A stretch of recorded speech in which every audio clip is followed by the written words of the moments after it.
તો તમે ક્યાંથી આવતા હતા? ક્યાંથી તમે? સુરેન્દ્રનગરથી ધાંગધ્રાથી લીધા. ધાંગધ્રાથી. આ પેશન્ટ છે એ ક્યાં ગામના?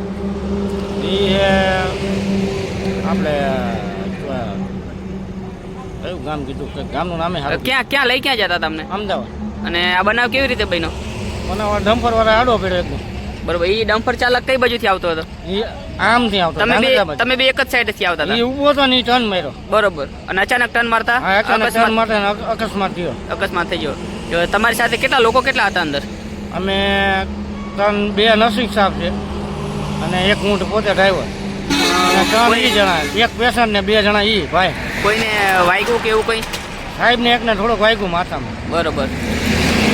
હવે તમારા આગળ જે પેશન્ટ છે તમારી સાથે એમની માટે બીજી એમ્બ્યુલન્સનો વ્યવસ્થા મંગાવી લીધી. નીકળી ગઈ ગાડી, નીકળી ગઈ. આવે બરોબર. એટલી બને એટલી વહેલી આવી જાય. વહેલી આવી જાય.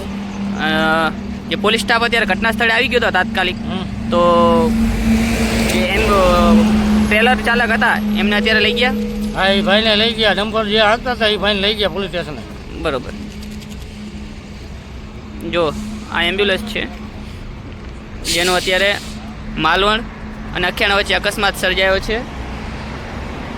આપણે રાજસ્થાની રોયલ્સ હોટલ છે તેની પાસે અકસ્માત સર્જાયો છે અને એમ્બ્યુલન્સમાં જો પેશન્ટ પણ હાજર છે, જેની માટે અત્યારે બીજી એમ્બ્યુલન્સની વ્યવસ્થા કરવામાં આવી છે. માલવણની એમ્બ્યુલન્સ એક આવીને પડી છે, પણ એની અંદર વોલ્ટિનેટરની સુવિધા ન હોવાને કારણે બીજી એમ્બ્યુલન્સને બોલાવવામાં આવી છે.